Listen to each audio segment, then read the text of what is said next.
Malahan saya sampai search ciri-ciri suami itu selingkuh bagaimana. Memang betul pemirsa, suami saya itu nggak betah di rumah. Nggak betah di rumah. Ada kalian nggak tahu waktu kami jarak ke kuburan bapak saya, dia bilang dia tak tahan mulut saya.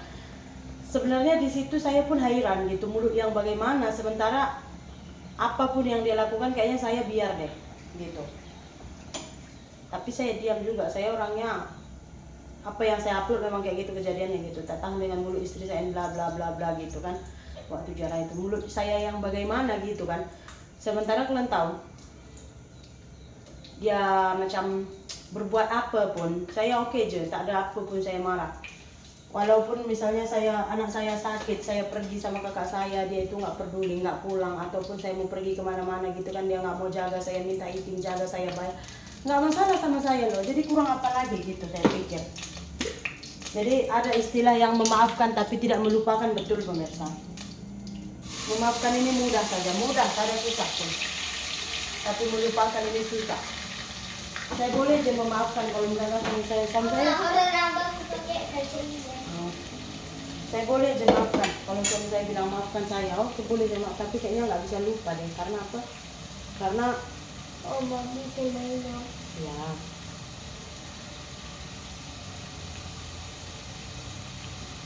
Satu Maino 80.000. iya pakai Dua baju 190.000 kan mas? ya.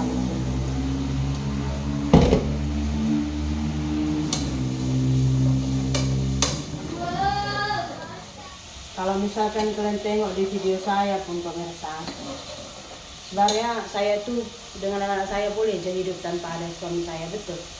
Tahu income apa semua saya yang cari, masa apa semua saya, ngurus anak semua saya, boleh, tak ada masalah sebenarnya. Boleh aja kami hidup, cuman saya pikirkan gimana nasib anak saya nanti kalau misalkan nggak ada bapaknya, jauh. Kalau kita udah menikah nih jauh, kita pikir pemirsa, jauh, malahan sampai 20 tahun ke depan kita udah pikir. Belum tentu kita di situ masih hidup, tapi udah kita pikir jauh ke depan. Kita masukkan ini ya, lengkuas, tomat sama asam, batang serai, masukkan air. Jauh saya pikir itu semua banget.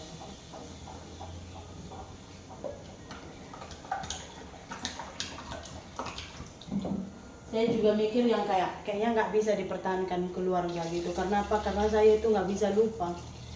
Toh sama aja. Kalaupun misalnya tuh ada kata maaf, ada kata memaafkan, kita ulang lagi dari awal nggak bisa. Masih dibayangin aja. Saya itu memang paling nggak boleh excuse perempuan. Paling nggak boleh.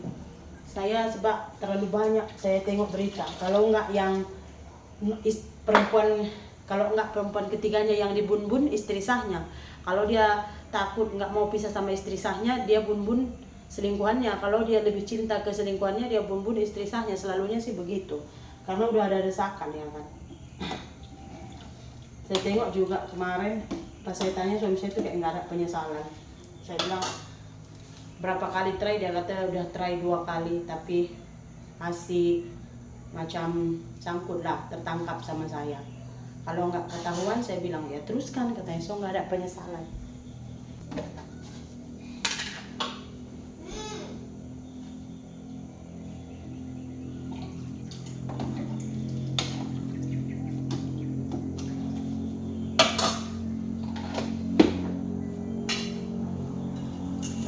Perempuannya itu umur kayak 20-21an, anak sekolah.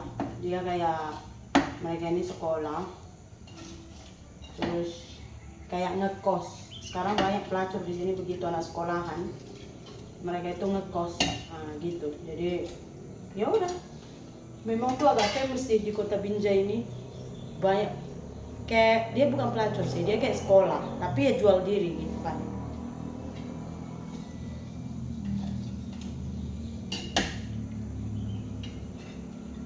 Cuman jangan salah, banyak juga yang retak rumah tangganya gara-gara itu. Kenapa saya tahu? Sebab saya call.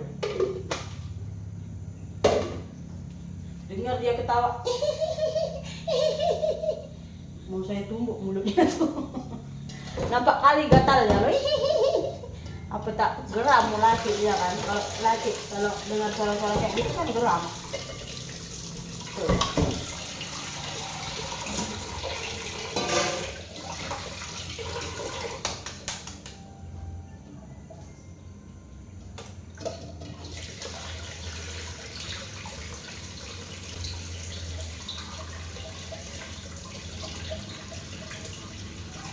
Tapi kalian jangan dengar dari saya aja, nanti satu masa saya, ya mana tahu pihak dari saya, bahagian dari saya pun ada salah.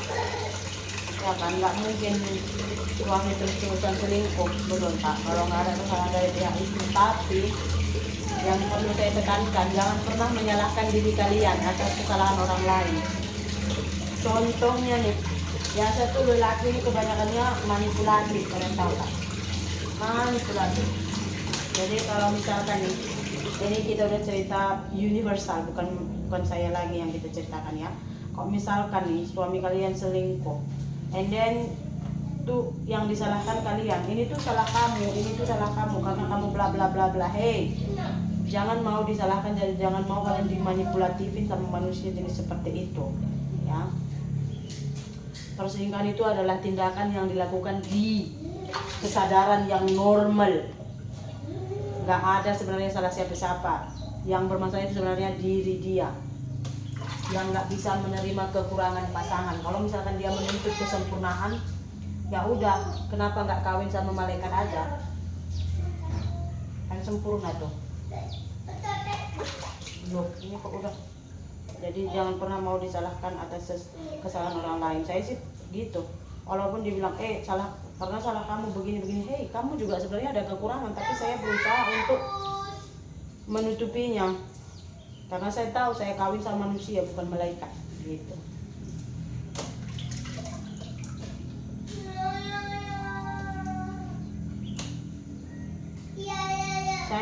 Saya pertimbangkan apa tahu tak? Yang menjadi pertimbangan saya aja selama ini berkali-kali suami saya buat kesalahan pun saya still okay, saya excuse gitu. Saya pikir begini, umur dia tuh udah tua, ya kan? Umur dia tuh udah tua, and then family dia di Malaysia tuh tak ada. Kayak kemarin dia di sana 2 minggu pun, sana pergi sini, pergi situ, pergi sini, pergi gitu, nggak ada istilahnya yang mau menampung dia dalam waktu yang lama. Karena ya tau lah, kalau udah berfamily nih semuanya, bukan misalnya nih kakak kita nggak boleh mikirin itu kakakku, nggak boleh. Kita kan udah pikir abang ipar kita, ya kan. Jadi tuh nggak bisa kita tinggal di situ dalam waktu lama. Saya mikirnya itu aja sih pemirsa. Kalau kamu balik ke Malaysia nanti tinggalnya di mana, kamu kerja apa, mau makan apa, itu saya pikirkan sebenarnya.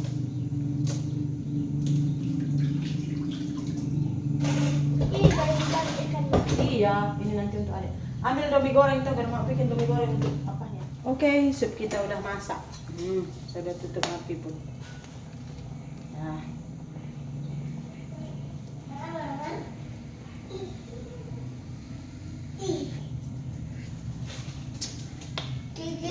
Apa itu?